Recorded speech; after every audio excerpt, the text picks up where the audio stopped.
So magandang araw mga kababayan, and this is Divine PH, and may gusto lang po akong pag-usapan ngayong araw. Bali tungkol po ito sa dalawang magkasunod na batas na nilagdaan ni President Bongbong Marcos. So unahin ko na po yung nilagdaan niya noong March 11. Ito po yung Republic Act 11983 or the new Passport Law, repealing the Passport Act 1996 or 1996. So the new Passport Law allows the Department of Foreign Affairs to provide off-site and mobile passport service outside consular office and foreign service post. The department is mandated to establish and maintain an online application portal and electronic one-stop shop readily accessible on its official website. So yan, mas pinadali na nga po, no, kasi syempre yung mga kasi na-experience ko dati yung sa father ko nung nag-OFW siya. Pag magre-renew, need pa nila talagang pumunta ng mga sites, yung mga foreign sites, pati po yung consular office na pag-renewhan nga po ng passport. So ngayon, itong batas na pinirmahan ni President Bongbong Marcos, mas makakasave po ito ng time. Kasi alam naman natin how precious ang oras, lalo na po sa mga kababayan nating grabe po yung pagtatrabaho sa ibang bansa para sa mga mahal nila sa buhay. So ito pong batas nga na ito na pinirmahan ni President Bongbong Marcos is mas mapapadali po kasi online na lang po ang pagre-renew nila ng passport nila. Hindi na nila kailangan bumiyahe pa, pumunta pa dun sa pinaka-site at saka maghintay ng ilang oras para po sa passport nila. Pati po yung mga senior natin, yung PWD, yung pregnant woman, at saka yung mga bata na kukuha po ng passport, pwede na rin po siyang online. Di na rin po nila kailangan pang bumiyahe sa mga online sites, ng Department of Foreign Affairs para kumuha ng passport. So, pwede na po siyang online lang. Siyempre po, isa rin po itong magandang bagay kasi yung mga kababayan po natin na halimbawa nawala nila yung passport nila habang nasa ibang bansa sila, hindi na po nila kailangan kumuha doon nga po sa on-site, no? Magi-issuance na lang po ng emergency na nawala yung passport. So, ganun na po yung bagong sistema. So, syempre, malaking bagay ito, no, para sa mga OFW nating kababayan at saka sa mga senior PWD natin kasi nga hindi na nila kailangan bumiyahe pa. Kumbaga, magagawa nila 'yun kahit nasa bahay lang sila kasi nga online, pwede na siyang online eh.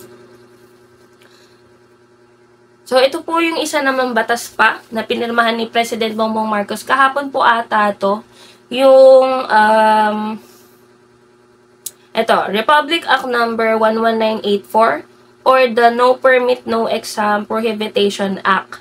So, basahin ko lang po yung nilalaman. Under the law, all public and private basic K-12 educational institutions, higher educational institutions, are mandated to allow disadvantaged students, unable to pay their tuition and other school fees, to take the scheduled periodic and final examinations without requiring a permit. So, narinig nyo po ha, hindi lang sa public school. Included po dyan ang private schools na, yun nga po, dapat i-allow na nila yung mga estudyante na hindi po makakapagbayad. Halimbawa, kasi diba, alam naman natin sa school, yung mga hindi po makakapagbayad or hindi kompleto ang bayad is hindi basta-basta makakapag-exam or hindi sila makakapag-take talaga ng exam pag hindi nila nabayaran yung semester na yun, diba? Po, narinig nyo, hindi lang po public school, pati po yung mga private school, kailangan po sumunod sa batas na ito. Yung mga institutions dyan, yung mga college, yung mga higher educational institutions dyan, kailangan po sumunod sa batas na ito. Kasi, syempre, hindi naman lahat ng kababayan natin kayang may fully paid. Yung mga payments sa school, syempre, magkano ba ang tuition? Iba-iba yan. Kada, diba? Kada course. So, ito pong batas na ito, makakatulong po sa mga kabataan, lalo na po yung mga ano talaga, masisipag talaga. Alam mo yung masipag sila pero yun nga, hindi sila makapag-exam or hindi sila makapag-aral kasi nga po, walang budget, walang pera. So, good news po ito sa mga kababayan natin, lalo na yung mga kababayan nating OFW na hindi na nila kailangan mangamba in case na malate sila or madelay sila ng bayad sa school. May batas po na pinatupad si President Bongbong Marcos na kahit na hindi nila mabayaran on the same day na mag-exam, kahit hindi nila mabayaran yun, makakapag-exam pa rin po yung mga anak nila. Kasi nga sabi nga po, hindi ito dapat maging hadlang para hindi makapagtapos yung mga kabataan na masigasig talaga sa pag-aaral. Kasi biruin nyo, maraming mga kabataan talaga na nagsisikap. Yung tipong kasi marami nag-working student so nagsisikap talaga sila para makapagtapos kasi may mga pangarap yung mga yan. Syempre, hindi magiging hadlang. Hindi na po magiging hadlang itong, yun nga, hindi ka makakapag-exam pag hindi ka fully paid, 'di ba? So, hindi na siya magiging hadlang kasi nga may batas na po para dyan. So, sa mga nagsasabi, panigurado naman ako, may magko-comment dyan. Sasabihin na naman, asan ang 20 pesos na bigas? May nabasa po ako pinost po kasi ito ng Philstar po ata. May post sila about dito sa may new passport act. May comment po doon. Ang sabi ng lalaki, kung ano nga daw po, mas tuunan ng pansin yung bigas. Hindi naman pwedeng sa 20 pesos na bigas lang nakapokus ng pamahalaan. Hindi pwedeng doon lang umikot ang mundo ng Marcos administration sa 20 pesos na bigas. Kasi po, kung iisipin nyo, idagdag ko lang to out of topic, pero kasi may nag-comment. Alam nyo naman, yung mga negatron natin dyan, kahit hindi naman related dun sa topic, magko-comment talaga sila, may ma-comment lang. Maging ano lang talaga sila, kontrabida. Ganon. Kumontra lang talaga sila sa nagagawa ng pamahalaan. Magko-comment yan na magko-comment, asa ng 20 pesos na bigas. Ganito lang po yan. Yung gera po sa Ukraine at saka sa Russia, apektado po tayo dyan. Bakit? Saan ba tayo kumukuha ng krudo, ng langis? Middle East. Siyempre, yung European mga bansa dyan, dahil may gera, wala silang mapagkukunan ng mga langis. So, kumuha sila sa Middle East kung saan tayo kumukuha. Siyempre, pag in-demand po ang produkto, pag in-demand po ang isang bagay, siyempre, hinahanap ng tao Ang tendency po niyan, tataas ang presyo niyan. Kasi ikaw ba na yung paninda mo walang bumibili, tataasan mo pa ba yung presyo? 'Di ba? So, syempre, pag mataas ang demand, mataas ang presyo. Same sa bigas. Sure ka ba na pag kayo kasi sa daming nag-message or nag-chat, nagko-comment na asan yung 20 pesos na bigas, gawing priority daw yung 20 pesos na bigas, saka lang daw nila makikita may pagbabago pag 20 pesos na daw ang bigas. Sabi ko nga, kayo na lang ang magsaka, tas bentahan nyo kami ng 20 pesos na bigas. Para at least, alam nila talaga kung ano yung nangyayari. Kasi kahit sabihin namin na inflation to hindi lang sa Pilipinas kundi sa buong mundo. Hindi nila naiintindihan.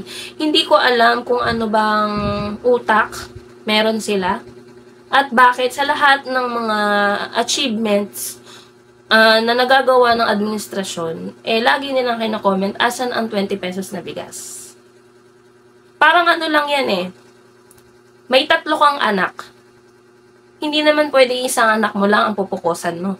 Paano yung 2 mong anak? Paano yung asawa mo? 'Di ba? Simple lang. Hindi pwedeng bigas lang. Sa bigas lang umiikot sa 20 pesos lang na bigas umiikot ang mundo ng Marcos administration. Kasi mas marami pa pong bagay na dapat i-improve, dapat na pagpukusan yung mga infrastructure, yung mga projects. Marami po yan, hindi lang po pwedeng sa 20 pesos na bigas lang iikot yan. Hindi ko alam bakit hindi nyo maintindihan o sadyang nagsusyungasyungahan lang kayo Na kahit ang dami nag-e-explain sa inyo, paulit-ulit na ine-explain sa inyo, tinatanong nyo pa rin ang tinatanong. Kaya nga nakakaumay ng mag-reply sa mga yan eh.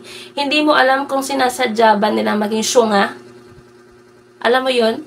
Yung may utak naman sila, pero ano na lang, parang pinaninindigan na lang nila na syunga-syunga sila. Pasensya na po sa word pero yun yung totoo eh. Alam mo yung may pinag-aralan ka naman, pero simpleng economics hindi mo pa maintindihan. Hindi mo pa ma-analyze. Diba? Grabe tong mga taong to, lahat na lang. Yung mga foreign trips ni President Bongbong Marcos, hindi po yan travel-travel lang. Pinakikilala tayo. Pinakikilala ang bansa natin kung ano ba yung ma-offer natin sa mga iba't ibang leader dito sa bansa, buong mundo. Di lang sa Asia, di lang sa European countries. Hindi po travel-travel lang si President Bongbong Marcos. Trabaho po yun. Kasi kung sasabihin mong travel yun, may nakita ka bang namasyal sila? Na pumunta sila sa isang tourist spot? Puro office nga lang sila eh. Puro doon nga lang sa site na pag pinagmimitingan nila sila nagpupunta eh. Kung kayo kaya ang umattend doon, ano kaya ang nyo, speech nyo dyan, no? May mag-invest kaya sa inyo? Makapasyal kaya kayo? Total, sinasabi nyo, hindi working visit yun eh. Travel lang eh. Ewan ko ba, bakit ganun yung mga utak ng ibang mga kababayan natin? Napakababaw mag-isip. Kahit ayokong magsalita ng ganito, wala eh. Pinaninindigan nila yung pagiging syunga nila eh. Mas gusto nilang tawagin silang syunga. Eng-eng, mga ganyan.